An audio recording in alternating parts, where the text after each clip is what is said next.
The morning Thomas Holt walked into the lobby of Vantage Capital Group, he was carrying a folder of documents that had taken him 11 months to assemble, a thermos of coffee he hadn't touched since 6 in the morning, and the quiet, settled certainty of a man who knew exactly what he was there to do. He was not there to make trouble. He was not there to raise his voice or demand anything beyond what the contract already required. He had a submission deadline, a review agreement signed by both parties, and a certified copy of every correspondence exchanged over the previous year. He had done everything correctly.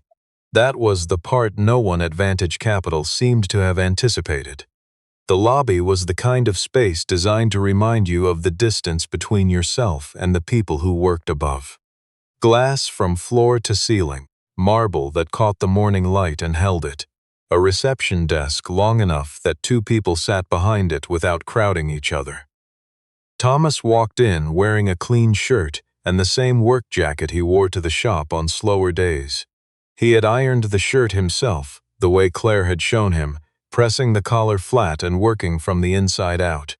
Maura, who was 9 and already more observant than most adults he knew, had told him that morning that he looked like someone who meant business. He had said thank you. He had meant it. The receptionist looked up with the practiced neutrality of someone who has learned to assess visitors quickly and without apparent effort. Thomas gave his name and explained he was there to submit documentation under a review agreement with the Vantage Capital Infrastructure Division. He had an appointment reference number. He read it from the card he had prepared. She typed something. Then she stopped. She said she didn't see him listed for the day. Thomas explained that the appointment was procedural rather than scheduled in the traditional sense. The review agreement outlined a submission window, and today was the final day of that window. He had the agreement with him. He placed the relevant page on the desk. She didn't look at it the way someone looks at something they intend to read. She looked at it the way someone looks at a thing they've been told not to touch.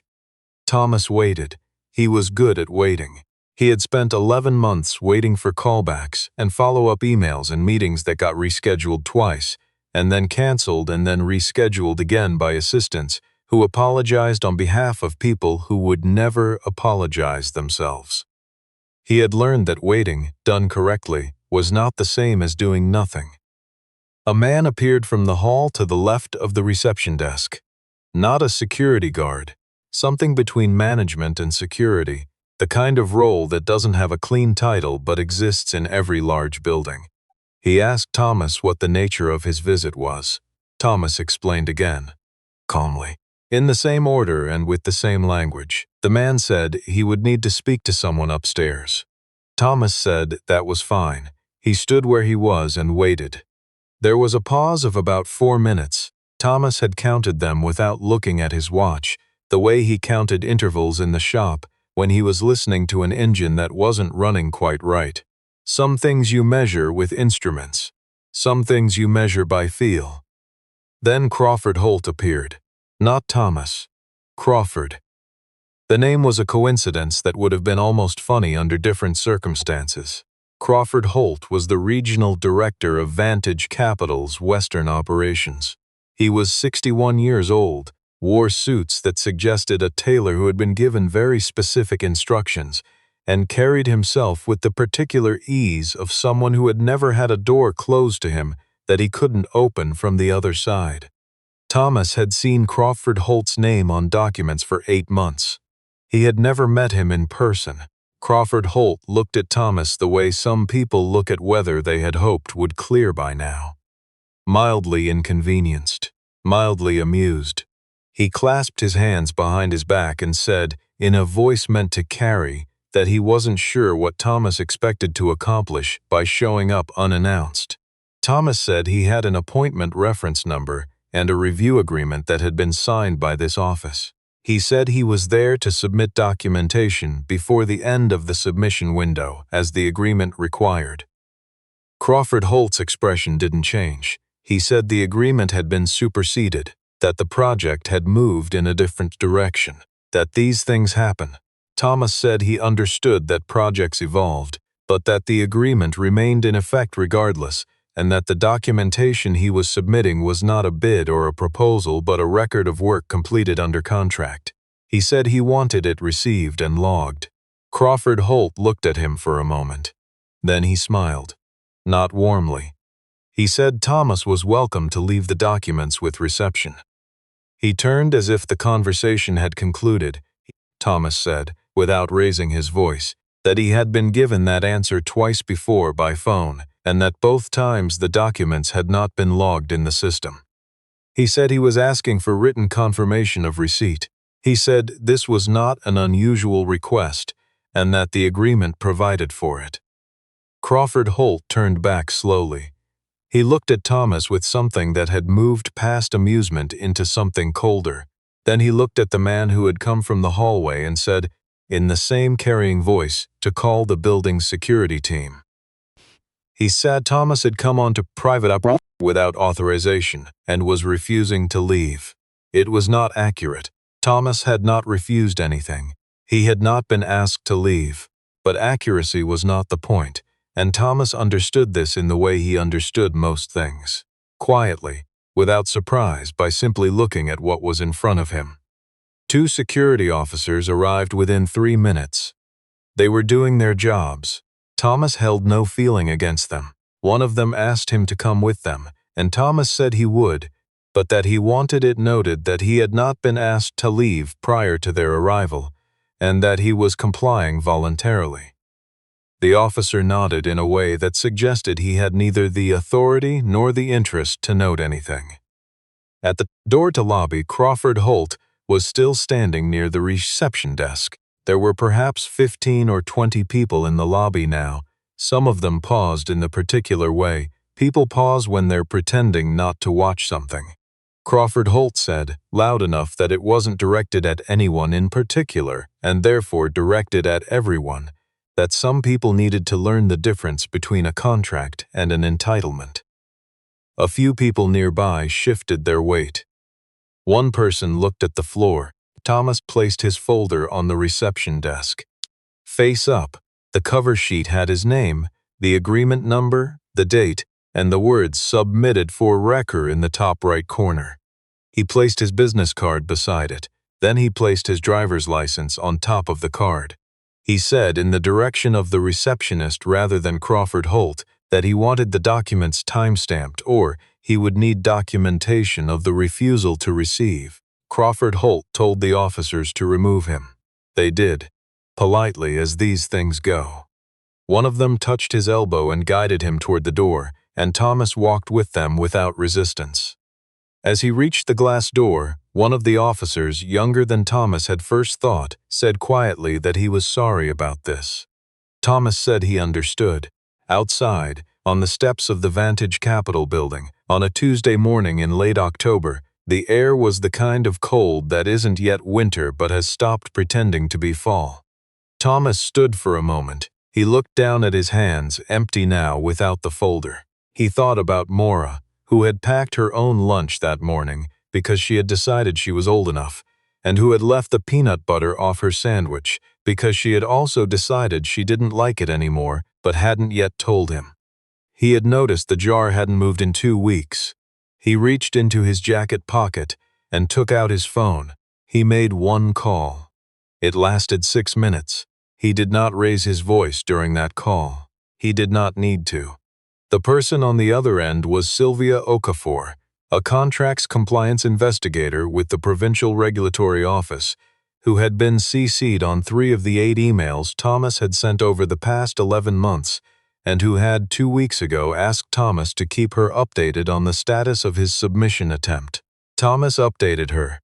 He told her the date, the time, the reference number of the agreement, the name of the individual who had instructed security to remove him, and the fact that his documents had been left on the reception desk without confirmation of receipt. He told her about the 2 previous phone submissions that had not been logged. He told her that he had photographic copies of everything, including the front-facing placement of his documents on the desk, taken before he left the building. Sylvia Okafor said she would need 24 hours. Thomas said he understood. What happened over the next 3 weeks was not the dramatic kind of collapse. It did not happen all at once, the way things fall in movies, with one loud crack and then wreckage. It was quieter than that, and in some ways more complete. The Provincial Regulatory Office opened a compliance review into Vantage Capital's infrastructure division on the basis of a pattern of documentation mismanagement across multiple contracts, of which Thomas's case was one of 7 flagged. The municipal authority that had approved the preliminary stages of the infrastructure project placed a hold on further disbursements pending the review. 2 of Vantage Capital's primary lenders, who had been monitoring the project's regulatory standing as a condition of their agreements, issued notices of concern within the same week. Crawford Holt issued a statement through Vantage's communications office saying the company was cooperating fully with the review and that they were confident in the integrity of their processes. It was the statement of someone who was not confident and whose processes did not have integrity. The review found what it found, not all at once, not loudly. It found that documentation from multiple contractors had been received and not logged, a practice that created a gap between what was contractually owed and what the company was recording as outstanding. It found that this gap had been used, over a period of approximately 3 years, to renegotiate payments downward with contractors who could not prove their submissions had been received. It found that Crawford Holt had been aware of the practice and had in several instances directed it. Thomas was contacted by the regulatory office, then by a lawyer representing 2 other affected contractors who had seen his name in the public record of the complaint, then by a journalist at the local paper who was careful and specific in her questions and who ran a piece that was neither sensational nor buried. He answered the questions he could answer. He referred the rest to the agreement documents and the correspondence record he had kept. He did not go looking for any of it. He had simply gone to a building with documents, placed them on a desk face-up, and made one phone call. There were other things happening during those 3 weeks. Maura had a project due on Canadian ecosystems that she had worked on for 2 evenings at the kitchen table while Thomas made dinner and periodically checked her sources. She had written about boreal forests with a degree of specificity that surprised her teacher enough to write a note home, and Thomas had read the note twice and put it on the refrigerator with the same magnet that had been holding things there since Claire had put it up. The one shaped like a compass rose that they had bought at a market in St. changed. He had started sleeping changed. He had started sleeping better. He wasn't sure when that had happened. He noticed it the way you notice that a sound that had been bothering you has stopped. Not in the moment it stops, but later, in the quiet that follows. One evening, about 2 weeks after the regulatory review had become public, he was in the garage going over the paperwork for a fleet job that had come through from a logistics company he'd worked with before. The job was bigger than his usual work, which meant he'd need to bring on a second mechanic for the month, which meant more scheduling, which he didn't love, but the work was good work, and he was good at it.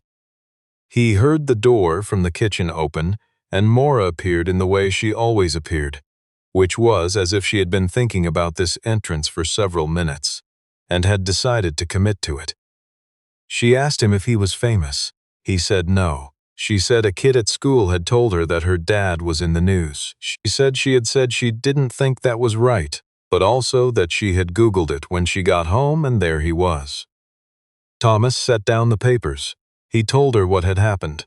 Not the regulatory language version. Not the version with phrases like compliance review and documentation mismanagement. The version where a man had treated him like he had no right to be in a room, and Thomas had remembered everything he knew about how things were supposed to work and had made a phone call to someone who took that seriously. Maura was quiet for a moment. Then she said she thought it was good that he hadn't yelled. He said he hadn't felt the need to, she said, with the gravity of a 9-year-old who had given this some thought, that yelling usually meant you didn't have something better. He looked at her for a moment. He thought about Claire who had said things like that, who had the same habit of landing on the exact right word without appearing to have aimed for it. He said she was right about that. She went back inside. He could hear her moving around the kitchen, opening the refrigerator, closing it, the small, ordinary sounds of a house that was still, despite everything, a home. He went back to the papers on the workbench. The fleet job was a good one. The work would keep him busy through to the end of November, which was fine. He didn't mind being busy. He minded being dismissed, and there was a difference. Crawford Holt did not go to prison, at least not in the way some people wanted. What happened was slower and less cinematic. The regulatory findings resulted in a consent agreement that required Vantage Capital to reprocess and pay out 7 contractor claims, including Thomas's, with interest. Crawford Holt resigned from his directorship before the findings were final. The resignation was framed as a mutual decision in the company's internal communication and as a departure to pursue other opportunities in the press release, which was the kind of language that everyone understood and no one believed. 2 of the 7 contractors told Thomas, in separate conversations, that they had been trying to resolve their situations for longer than he had. One of them had stopped trying. He said he had assumed it was pointless. Thomas said he understood why someone would assume that.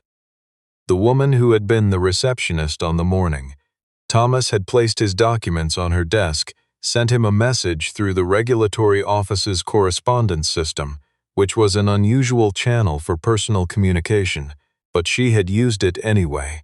She said she had submitted his folder to the logging system as soon as he had left the building.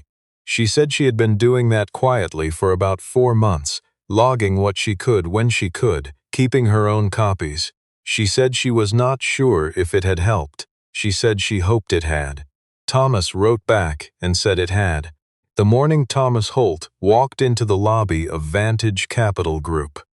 He had ironed his shirt the way Claire had shown him and left his daughter eating a peanut butter-free sandwich at the kitchen table. He had carried 11 months of documents and a thermos of coffee he hadn't touched, and the quiet certainty of someone who understood that being right was not enough, but that being right with a record and a phone number and the patience to use them correctly was something else entirely.